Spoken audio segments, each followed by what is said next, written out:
Le féminisme est un mouvement assez large qui regroupe plusieurs courants qui se sont divisés au fur et à mesure du temps en fonction des avis qui diffèrent sur certaines questions.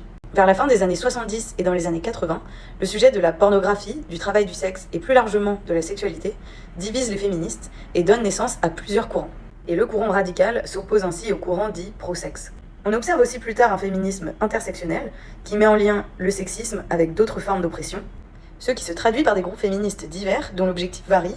Certains sont plutôt penchés sur la question de la couleur de peau, d'autres sur l'orientation sexuelle, d'autres sur la classe sociale, le handicap, etc.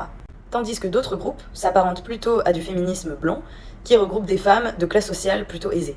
Et la somme de tous ces groupes forme un grand mouvement. En raison de l'éducation, de la classe sociale, de l'orientation sexuelle, de la couleur de peau, de la religion ou des opinions politiques, le féminisme diffère d'une personne à l'autre. Et la bonne nouvelle, c'est que ce n'est pas quelque chose de problématique. Au contraire, ce qui fait vivre ce mouvement, c'est que tout le monde peut s'y retrouver.